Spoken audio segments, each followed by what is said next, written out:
Melanjutkan cerita sebelumnya, yang dimana pasukan Rozo kembali mengetahui tempat persembunyian Tanwa. Sekarang Tanwa dan satu orang prajuritnya yang sedang terluka, dikepung oleh beberapa prajurit Rozo. Dan prajurit yang terluka itu adalah Toji yang melindungi Tanwa hingga akhir. Pasukan Rozo meminta Tanwa untuk menyerah lantaran Tanwa hanya menyisakan Tanwa sendiri, dan tidak mungkin bisa melawan dengan luka dan kelelahan yang dideritanya. Tapi Tanwa menolak. Menurut Tanwa suara trompet yang ditiup pasukan Rozo sudah menyelamatkannya. Dengan suara itu juga prajurit terkuatnya yaitu Baijo akhirnya mengetahui posisinya sekarang. Tanpa banyak bicara Baijo langsung menyerang mereka, yang setelahnya membawa Tanwa dan kabur dari buruan mereka ke dalam hutan. Untuk menghentikan pasukan berkuda Rozo supaya tidak mengejarnya lagi, Baijo sambil membawa Tanwa melompat dari hutan lainnya melewati jurang dalam yang sangat curam. Melihat Baijo melompati jurang panjang yang begitu curam, membuat pasukan Rozo kaget tidak percaya kalau Baijo bisa melakukan hal itu. Dengan itu juga pasukan Rozo menyadari bahwa Baijo dan Tanwa sudah mencapai batasnya. Pemimpin mereka memerintahkan mencari Baijo dan Tanwa, dan melarang mereka meniup trompet untuk menghindari pasukan musuh mengetahui posisi Tanwa seperti yang terjadi sebelumnya. Di tengah gelapnya hutan Rio-Rio, Tanwa dan Baijo mencapai batasnya. Keduanya bercerita sambil rebahan, mengenang masa lalu mereka. Yang ternyata momen situasi saat ini bukan hanya sekali dua kali mereka alami tapi sering kali. Tanwa juga ingat saat pertama kali ia dan Baijo berteman di Gunung Rita. Mungkin katanya kalau saat itu Tanwa tidak menjadi teman Baijo, mungkin saat ini ia bukanlah ratu pegunungan. Dan Baijo pun punya sesuatu untuk Tanwa, dan itu menyangkut tentang sumpahnya sendiri untuk Tanwa. Dan Baijo akan memberitahukannya saat keduanya bisa kembali hidup-hidup di situasi pelik ini. Yang saat ini keduanya sudah kembali dikepung oleh pasukan Rozo. Baijo benar-benar mengamuk sampai-sampai pasukan Rozo heran dari mana asal kekuatan Baijo, setelah melompat dari tebing sebelumnya. Melihat betapa berbahayanya Baijo, pemimpin pasukan Rozo memerintahkan pasukan yang dekat dengan lokasinya sekarang, untuk datang ke lokasi tanpa menggunakan suara trompet. Pemimpin pasukan Rozo berniat menggunakan pasukan besarnya untuk membuat Tanwa dan Baijo kelelahan, sebelum akhirnya mereka membasminya. Dan benar saja Baijo dan Tanwa sudah mencapai batasnya. Baijo yang melihat Tanwa di bawah musuhnya dan tidak sadarkan diri, membuatnya teringat dengan janji masa kecilnya, yaitu Baijo berjanji kepada dirinya sendiri kalau ia akan melindungi Tanwa. Baijo kembali bangkit dan mengamuk. Sedangkan suku pegunungan lainnya, termasuk Enpo, mereka sudah berkumpul di dalam hutan. Salah satu anggota suku saat itu menyadari bahwa ratunya tidak ada bersama mereka, dan bergegas meminta untuk mencarinya. Tapi komandan suku pegunungan menghentikannya, bahwa menurut pesan Tanwa titik temu mereka yaitu di kota Rio-Rio itu sendiri. Dan sekarang suku Enshu yang dipimpin Enpo sudah berada di depan kota Rio-Rio. Dan Enpo mengatakan strategi Tanwa yang sebenarnya, yang ternyata Tanwa sengaja menjadi umpan supaya suku Enshu bisa mengambil alih kota. Dan cara itu juga pernah dilakukan kepada suku Enshu. Dengan semangat dan iming-iming balas budi Tanwa kepadanya, Enpo memerintahkan pasukannya untuk menyerang kota Rio-Rio. Mereka langsung memanjat dinding kota. Berfokus kembali ke situasi Tanwa, yang dimana Baijo bertempur dengan keadaan tidak sadarkan diri. Sampai akhirnya Tanwa menyuruhnya berhenti. Lantaran ia mendengar suara beberapa pasukan berkuda yang mendatangi lokasinya. Dan Tanwa sudah tahu kalau itu adalah Shumen dan pasukan. Shumen datang dari atas bukit dan menyerang pasukan Rozo dari belakang. Pasukan Rozo bingung padahal mereka sudah berhenti memakai suara trompet. Shumen mengatakan bahwa pengerahan besar-besaran pasukan Rozo ke lokasi ini membantunya untuk menemukan Tanwa dan Baijo. Walaupun begitu pasukan Rozo masih pede lantaran pasukannya unggul jumlah atas pasukan Shumen. Yang tidak lama pasukan Tajifu datang dari arah belakang pasukan Rozo dan menggebuk mereka. Tajifu langsung mengamankan Tanwa dan Baijo. Ketika Shumen dan Tajifu berniat menghabisi para pasukan Rozo, mereka mendengar pasukan besar datang. Dan itu adalah pasukan Raja Rozo dan Jenderal Shisui, sehingga pasukan Rozo yang sekarang sedang berhadapan dengan Tajifu dan Shumen tersenyum. Suku pegunungan juga mendengar suara lainnya yang berasal dari luar hutan dan memperkirakan jumlahnya ribuan. Tanwa yang mendengar itu dengan santainya mengatakan itu adalah pasukan Raja Vego. Tanwa bisa mengetahui itu lantaran suara trompet vals yang biasa digunakan pasukannya. Dan benar saja itu adalah Raja Vego. Yang sekarang ia dari atas bukit melihat iring-iringan pasukan Raja Rozo dan pasukannya. Dengan tawa khasnya, Raja Vego sengaja datang ke lokasi ini karena mendengar Tanwa dalam bahaya. Tapi saat melihat Raja Rozo sekarang ada di hadapannya, ia langsung memerintahkan pasukannya untuk berburu kembali ke pasukan Tanwa. Setelah Shumen dan Tajifu membersihkan pasukan Rozo, Ia langsung keluar dari hutan dan mendapati pasukan Raja Vego sudah mulai bertempur dengan pasukan Raja Rozo. Para pengawal Tanwa yang melihat duel pasukan Raja Vego dan Raja Rozo tersebut, mencemaskan rekannya lantaran pasukan yang dihadapi Raja Vego adalah pasukan elitnya, terlebih lagi mereka pasukannya masih prima. Rupa-rupanya pasukan Raja Vego bukanlah satu-satunya yang melintas antar medan perang karena sinyal minta tolong dari Tanwa. Tidak lama dari itu mereka dikaget dengan kedatangan pasukan besar Bunen yang sudah nongkrong di atas tebing. Bunen yang melihat Tio Tanwa, langsung turun dan mengincarnya. Shumen dan Tajifu langsung memerintahkan pasukannya untuk membuat formasi melindungi Tanwa, dan siap melakukan serangkaian serangan. Tapi Tanwa menghentikannya lantaran ia mendengar sesuatu.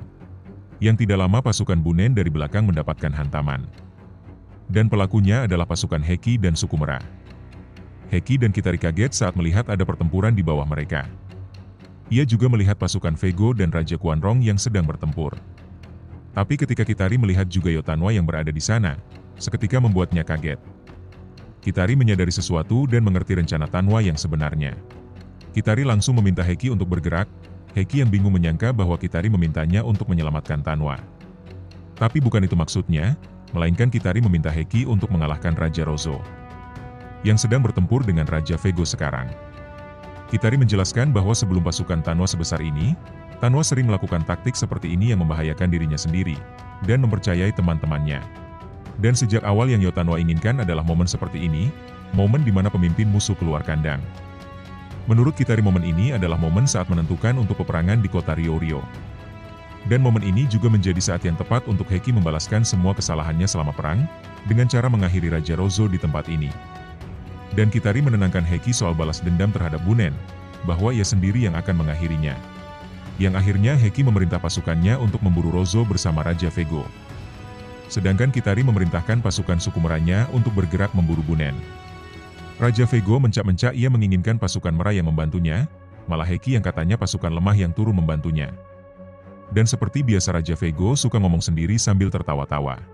Akhirnya Raja Vego membicarakan tentang strategi Tanwa. Raja Vego begitu puas melihat pasukan pegunungan selaku kawannya, dan musuhnya yang saat ini sedang dipermainkan oleh Tanwa. Salah satu komandan Rozo berceloteh, justru ratunya yang terdesak sampai-sampai pasukannya harus mengejar Tanwa seperti tikus, hina pasukan Rozo tersebut. Dengan tawanya yang khas, Raja Vego menampakkan ekspresi meledek dan bertanya, "Sudah sampai mana pasukan Rozo mengejar Tanwa? Apakah sampai pasukan Rozo meninggalkan jauh kotanya?" Shisui yang mendengar percakapan itu terhentak mendengar. Ia langsung memerintahkan pasukan Zhou untuk mundur ke kota. Yang disambut seringaian dari Raja Vego melihat kepanikan Jenderal Shisui.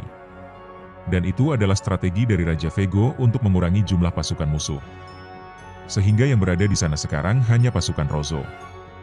Setelah Shisui menjadi korban ledekan Vego, sekarang giliran Raja Rozo yang jadi targetnya. Vego meledek Rozo dengan mengatakan kalau Rozo sudah terperangkap dalam tipu daya dari Tanwa. Vego juga mengatakan merebut kotanya hanya setengah rencana dari Tanwa, setengah lainnya adalah menghabisi Rozo malam ini juga. Dan Vego menegaskan bahwa Raja Vego atas nama ratunya akan menghabisi Rozo sebagai penutup peperangan di kota Ryoryeo ini. Di atas tembok kota Ryoryeo. Pasukan Enshu, setelah sampai di atas tembok langsung disambut oleh ribuan pasukan Rozo. Pasukan Rozo mencoba bertahan selama mungkin menunggu pasukan utama mereka kembali. Tapi saat pasukan elit kepunyaan Enpo datang, semua berakhir. Akhirnya Enpo menempati janjinya. Yang sebelumnya Enpo berjanji kepada Tanwa, bahwa sebelum matahari terbit kota Ryoryeo akan menjadi milik suku pegunungan. Dan sekarang tinggal Tanwa sendiri yang memutuskan. Berfokus ke duel Vego versus Rozo. Keduanya memiliki kekuatan yang seimbang. Hingga akhirnya Heki datang ke hadapan mereka, dan belum apa-apa Heki sudah ketakutan duluan. Bergeser ke tempat Kitari yang memimpin pasukannya untuk berhadapan dengan Bunen. Melihat Kitari memimpin pasukannya membuat Tanwa sadar bahwa kakaknya sudah tidak ada. Kitari secara tiba-tiba ada di belakangnya Bunen. Melihat itu Bunen mencoba melakukan trik yang sama kepada Kitari. Tapi para pengawal Kitari dengan sigap menghalangi pasukannya Bunen yang berniat mengorbankan dirinya. Dan sekarang tinggal Kitari versus Bunen, yang diselesaikan Kitari tanpa perlawanan. Tidak hanya Kitari, pasukan suku Merah pun mengalami peningkatan drastis, mereka mampu mendominasi pertempuran atas pasukan Bunen. Melihat Kitari berhasil mengakhiri Bunen, membuat seluruh pasukan suku Merah bersorak mengeluarkan seluruh emosi mereka. Sorak-sorai kemenangan Kitari sampai di kubu Heki dan Raja Vego. Raja Vego sadar betul musuh terakhir di pertempuran ini tinggal Rozo. Bentrokan antar raja terus berlanjut. Vego tergebuk oleh goloknya Rozo. Rozo tersinggung lantaran Vego juga menobatkan dirinya sebagai raja. Menurut Rozo bahwa ialah raja sesungguhnya. Yang menurutnya suku Quanrong adalah leluhur dari semua suku pegunungan. Dan Rozo akan membuktikan ucapannya, dan akan menunjukkan kepada Vego dan Tanwa bagaimana nasib keduanya jika menentang seorang raja. Kembali ke sisi Tanwa, Tanwa meminta maaf kepada Kitari menurutnya gara-gara dirinya kakaknya tidak ada. Kitari menenangkan Tanwa bahwa ia sudah membalaskan dendam kakaknya, dan Kitari meminta Tanwa untuk fokus ke peperangan yang belum selesai. Sedangkan pasukan Bunen menyalahkan pasukan Tanwa akibat tewasnya Bunen, yang akibatnya keluarga mereka terancam. Menurut mereka satu-satunya untuk menyelamatkan keluarganya adalah dengan membawa Tanwa untuk Rozo. Berfokus kepada Heki, Heki diperintahkan untuk memenggal Rozo. Boro-boro memenggal Rozo, menembus pertahanan kroconya saja Heki mati-matian. Sedangkan di hadapan Heki, Rozo berhasil menyudutkan Vego. Dan Rozo memamerkan gebukannya yang katanya seberat bongkahan batu. Yang langsung ditertawakan oleh Vego. Vego meledek suku Quanrong yang katanya leluhur mereka, yang hanya berpuas diri di kota kecil Riorio. Dan membandingkan dengan pasukan pegunungan.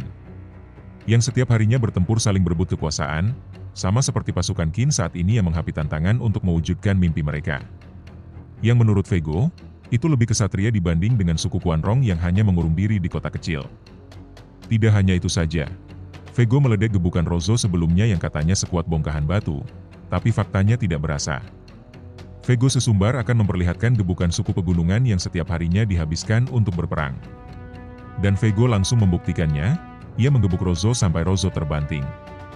Dan saat Rozo terpelanting, di belakangnya Heki siap menggebuk Rozo. Sayangnya Rozo lebih cepat, sebelum Heki menggebuknya. Rozo sudah terlebih dahulu menggebuk Heki. Berkat itu juga membuat sekali lagi Rozo lengan, sehingga Vego yang berada di belakangnya dengan leluasa menggebuk Rozo. Kedua raja melanjutkan perkelahian mereka di darat, lantaran kedua kudanya tertebas oleh golok masing-masing. Vego kembali tersudutkan, sampai-sampai Rozo berhasil menguncinya dari bawah. Saat Rozo menebaskan goloknya, Vego dengan sengaja menerimanya. Yang setelahnya golok Rozo ditahan dengan kedua tangan kosong Raja Vego. Ketika Rozo sudah tidak bisa bergerak, Heki muncul dari belakang dan mengakhiri Rozo. Dan itulah hadiah dari Vego untuk Heki, sebelum akhirnya Heki pingsan kembali. Teriakan di tengah-tengah pertempuran yang mengelu-elukan Heki, sampai di tempat Tanwa. Mereka langsung menyadari bahwa Heki berhasil menjalankan tugasnya. Tapi setelah tumbangnya Rozo, sisa-sisa pasukan Rozo masih berjumlah cukup lumayan, dan Tanwa menunggu langkah apa yang akan dilakukan sisa-sisa pasukan Rozo tersebut. Berpindah ke pasukan Zhou yang sekarang sedang menuju ke kota Riorio. Shisui sekarang sadar bahwa dirinya benar-benar dipermainan oleh Tanwa. Tapi menurut anggotanya tidak mungkin Riorio bisa jatuh, lantaran kota Riorio sendiri saja berbentuk benteng. Harapan Shisui seperti itu, menurutnya jika kota Riorio jatuh akan rumit urusannya. Setelah mereka sampai di depan kota Riorio, Jenderal Shisui dan pasukannya kaget, ketika melihat pasukan besar Tanwa sudah menduduki kotanya. Untuk kesekian kalinya Jenderal Shisui terhentak. Ia baru menyadarinya bahwa yang menolong Tanwa sebelumnya sangat sedikit. Dan sadar tujuan utamanya adalah benteng kota. Yang tidak lama pasukan Zhou melihat sebuah pasukan besar datang dari belakangnya, yang menurut perkiraan mereka itu adalah pasukan Rozo. Begitupun dengan pasukan suku pegunungan yang melihat pasukan besar itu dari atas benteng. Saat suku pegunungan bersiap menyerang, Enpo menghentikannya. Memang benar itu suku Quanrong. Tapi yang memimpin mereka sekarang adalah Ratu Pegunungan Yotanwa, sehingga saat ini membuat pasukan Zhou terhimpit. Tetua suku Quanrong menjadi perwakilan Tanwa untuk bernegosiasi dengan Shisui. Shisui meminta penjelasan tentang suku Quanrong yang sekarang dipimpin oleh Tanwa. Dan mendapatkan jawaban dari suku Quanrong, mereka lebih memilih bergabung dengan Ratu Pegunungan daripada membantu Zhou saat ini. Salah satu alasan mereka bergabung dengan Tanwa selain tumbangnya Rozo adalah karena suku pegunungan sudah menguasai kota yang di dalamnya ada keluarga mereka. Yang artinya menguasai kota sama dengan kekalahan. Bisa saja suku Quanrong mengepung kota untuk merebut kembali kota mereka, dan yakin suku pegunungan tidak akan berani mengganggu keluarganya. Tapi mereka tidak mau melakukannya. Pemerintah Zhou pun tahu, bahwa selama ini suku Quanrong tersiksa akibat raja zalim mereka. Suku Quanrong sudah meminta bantuan Zhou. Tapi Zhou seolah menutup mata. Sedangkan Tanwa menawarkan kepada suku Quanrong untuk membebaskan mereka, bukan sebagai penakluk melainkan sebagai saudara. Atas dasar itulah suku Quanrong dengan kesadaran diri bergabung di bawah satu panji Ratu Pegunungan. Shisui mencoba mempengaruhi suku Quanrong, menurutnya Tanwa itu pengkhianat dan hanya memanfaatkannya saja. Dan suku Quanrong sadar betul Tanwa sedang memanfaatkannya saat ini. Tapi menurut tertua suku Quanrong, siapapun yang bermoral serendah itu, tidak akan mampu menyatukan puluhan suku di bawah satu panji. Dan Quanrong percaya Tanwa seorang yang pantas menyandang seorang ratu. Tertua suku Quanrong meminta Shisui menyadari kekalahannya, dan memintanya untuk pergi selain ke arah Gyo. Jika Shisui mengabaikan peringatannya, yang akan berhadapan dengan Shisui adalah pasukan Quanrong sendiri. Hari ke-10 pertempuran di Ryo-Ryo. Kota Ryo-Ryo dikuasai oleh pasukan pegunungan. Sedangkan pasukan Zhou terpaksa mundur. Setelah kepergian Zhou, pasukan pegunungan dan Heki memasuki kota, yang dimana perintah pertama Tanwa meminta seluruh pasukannya untuk mengisi perut kosong mereka. Dan terlihat setelah pasukan Quanrong kembali, mereka disambut oleh anak-anak mereka dengan isak tangis. Tapi Kitari tidak henti-hentinya mencurigai suku Quanrong, yang menurutnya suku Quanrong akan mengkhianati Tanwa. Mendengar itu Tanwa bertanya balik, bukankah dulu suku Mera juga seperti itu? Tapi sekarang tidak ada saudara yang sekokoh suku Mera, puji Tanwa kepada Kitari. Akhirnya pahlawan perang ini sadar dari tidurnya, yaitu Heki.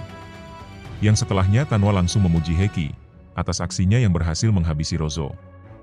Walaupun pasukan pegunungan sekarang berhasil memenangkan pertempuran di wilayah kota Ryo-Ryo, faktanya kemenangan yang diraih tersebut hanya sebagian kecil dari ekspedisi pasukan Qin ke kerajaan Zhou ini, lantaran tujuan yang sebenarnya adalah merebut Gyo dari Zhou. Dan mereka ditugasnya hanya untuk menghalau pasukan Jenderal Shisui supaya tidak ikut nimbrung di pertempuran Gyo ataupun Shukai. Tanwa sendiri mendapatkan laporan bahwa pasukan besar Jenderal Shisui sekarang sedang mengarah ke Retsubi. Melihat pergerakan Jenderal Shisui tersebut, Tanwa meyakini bahwa Jenderal Shisui yakin Gyo tidak akan jatuh, dan alasan Jenderal Shisui berada di sana untuk kembali menutup pintu pulang pasukan Qin. Pasukan Tanwa sendiri saat ini tidak bisa membantu sama sekali, yang saat ini Tanwa lakukan hanya percaya kepada sekutunya. Sedangkan Heki masih mengkhawatirkan pasukan besar Qin, yang Heki tebak saat ini sedang mengalami krisis makanan. Heki pun tidak bisa apa lantaran semua wilayah peperangan sudah terisolasi oleh jebakan Riboku. Terutama yang Heki khawatirkan adalah Shin. Yang bisa dilakukan Heki saat ini hanya percaya kepada Shin bahwa dia bisa melakukannya.